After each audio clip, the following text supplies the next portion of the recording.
Assalamualaikum warahmatullahi wabarakatuh. Salam sejahtera untuk semua rekan-rekan lawyer dimanapun Anda saat ini berada.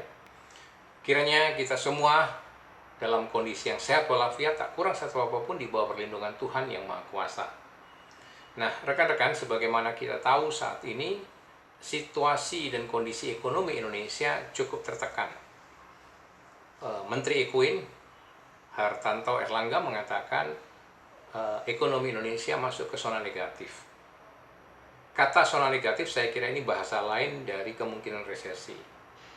Bahkan ada ekonom lain, Antoni Budiawan, Direktur PEPS, yang mengatakan ekonomi Indonesia sebenarnya sudah dalam kondisi bangkrut dalam tanda kutip, oleh karena ada dua indikasi yang dia kemukakan. Karena pemerintah sudah meminta Bank Indonesia terlibat membantu mensubsidi membayar utang, dan yang kedua, pemerintah sudah menarik pajak dengan cara yang serampangan, baik untuk objeknya maupun subjeknya. Ya. Juga kalau kita ingat bahwa prediksi Bank Dunia, pertumbuhan ekonomi Indonesia itu 0%.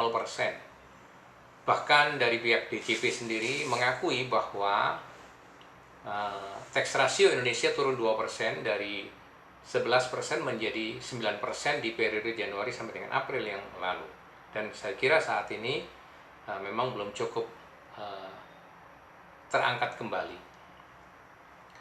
Nah, rekan-rekan, dari situasi saat ini, situasi ekonomi yang demikian itu memang kita bisa memahami bahwa kalau kondisi di saat ini akan ada tiga hal, ya, tiga bidang kasus yang kemungkinan timbul yang akan menjadi tren, ya, yaitu pertama kasus-kasus kepailitan, bankruptcy. Kedua, kasus-kasus perbankan khususnya di bidang perkreditan, dan yang ketiga kasus perpajakan. Saya kira tiga bidang ini kemungkinan besar akan menjadi kasus-kasus yang trendy, baik di bulan-bulan ini maupun bulan-bulan ke depan. Ya. Nah, saat ini saya sedang menangani kasus kepailitan. Tetapi fakta yang saya dapat adalah adanya, saya melihat gitu ya, adanya kekurang pengetahuan dari rekan-rekan lawyer. Pada umumnya rekan-rekan lawyer itu hanya meneriakkan di persoalan terkait PKPU dan kepailitan itu kemungkinan aspek pidananya. Ya. Banyak yang meneriakkan pidana, saya akan laporkan pidana, saya adalah pelapor pidana. Ya. Artinya apa? Konteksnya hanya menuduh debitor yang mempailitkan atau yang mem-PKPU-kan perusahaannya itu berkecenderungan melakukan penggelapan atau penipuan dana. Nah, kalau hanya semacam itu, ya saya harus mengatakan terus terang bahwa itu pemahaman yang sangat standar. Ya. Tetapi bagaimana kita sebagai lawyer sebenarnya bisa mengejar lebih jauh, mempertanyakan lebih jauh, apakah sebuah kasus PKPU dan kepailitan itu memang betul-betul oleh karena ketidakmampuan bayar dari perusahaan itu diakibatkan karena proses bisnis, karena sebab akibat bisnis, ya, atau oleh karena sebab yang lain. Dalam konteks ini misalnya bahkan ada kecenderungan fraud atau mens rea, niat jahat untuk menggelapkan uang para nasabahnya, misalnya dalam konteks yang mengajukan PKPU atau kepailitan ini lembaga-lembaga keuangan baik bank maupun non bank. Ya. Itu yang menjadi pertanyaan besar. Nah, untuk bisa sampai kepada satu dugaan kuat yang bersangkutan itu melakukan tindak pidana penggelapan, saya kira titik tolaknya itu harus dengan pembuktian material berkaitan dengan laporan keuangan dari perusahaan itu, dari debitur yang meminta PKPU atau pilot itu. Kalau teman-teman lawyer tidak memahami sampai dengan dimensi itu, ya, itu akan kesulitan melangkah lebih jauh untuk membuktikan secara material adanya, ya, dugaan fraudulent atau dugaan niat jahat dari debitur. Ya, karena dari laporan keuangan itulah kita bisa membaca, kita akan bisa melihat perilaku perusahaan debitor yang meminta PKPU atau pilot itu. Ya, dari membaca laporan keuangan itu, di sana akan tercermin nanti bagaimana perilaku perusahaan dalam konteks keuangannya. Ya. Nah, kalau demikian, maka tentu teman-teman itu memerlukan sebenarnya pengetahuan yang lebih di bidang membaca laporan keuangan, ya, di bidang manajemen keuangan, sehingga dugaan-dugaan, sangkaan-sangkaan, kecurigaan-kecurigaan yang dituduhkan itu atau yang dikemukakan itu betul-betul memiliki satu dasar, ya, memiliki pijakan terhadap kemungkinan fraud atau kemungkinan mens rea itu.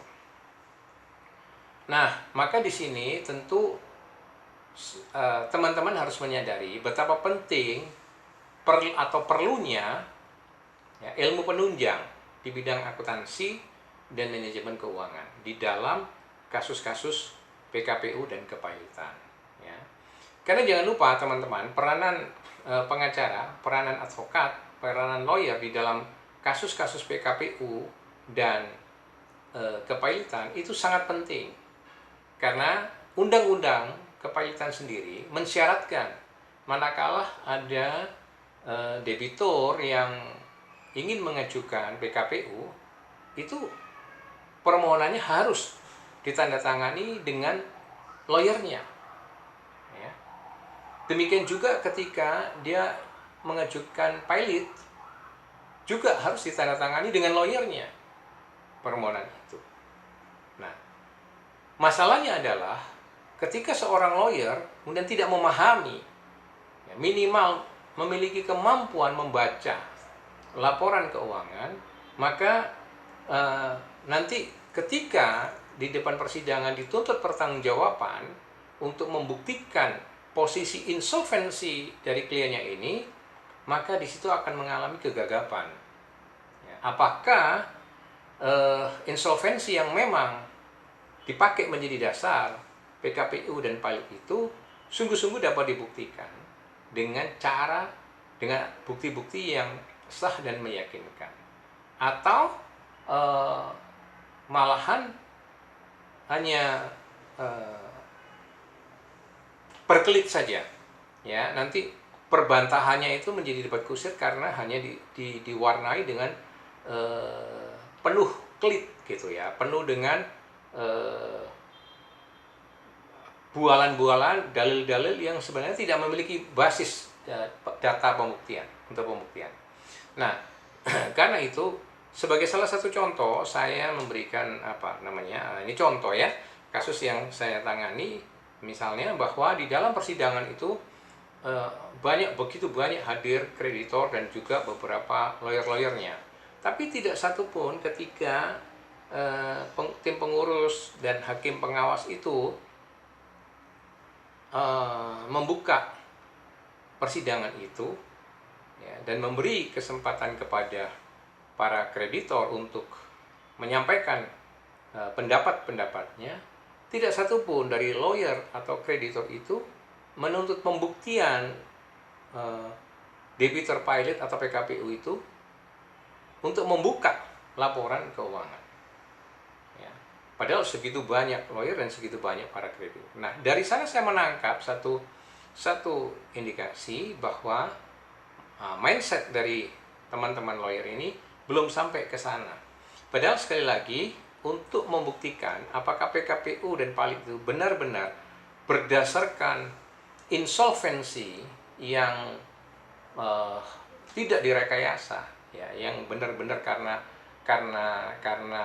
apa, proses bisnis yang wajar, ya, sehingga dia memiliki ketidakmampuan bayar kepada dua kreditornya minimal, itu tidak pernah diungkapkan. Ya, jadi saya menarik kesimpulan seakan-akan persoalan insolvensi ini dari sudut akuntansi dan keuangannya nggak pernah menjadi bagian dari pengetahuan para lawyer. Ya, karena itu saya mengajak teman-teman mau melengkapi diri, ya, belajar kepailitan dengan lebih menguasai secara satu tahap lebih dari sekedar pengetahuan yang standar, ya. Karena apa? Sekali lagi, peranan advokat, peranan lawyer itu penting di dalam persoalan PKPU dan kepailitan, ya, sehingga dia memiliki basis pijakan pembuktian yang baik, sehingga manakala diminta pertanggungjawaban mengapa debitur ini bisa menjadi tidak mampu membayar utang, maka dia bisa menyajikan satu argumentasi yang baik. Nah, ini yang saya lihat, ya, dari teman-teman, bahwa sebagai satu kekurangan yang alangkah baiknya kalau teman-teman lawyer itu memiliki kesadaran baru untuk melengkapi ilmunya, ya, dengan pemahaman, sekurang-kurangnya pemahaman atau kemampuan membaca di bidang laporan keuangan dan manajemen keuangan. Nah, itu belum lagi yang berkaitan yang menyangkut nanti tentang nilai aset, ya, revaluasi aset, atau bahkan bisa memberikan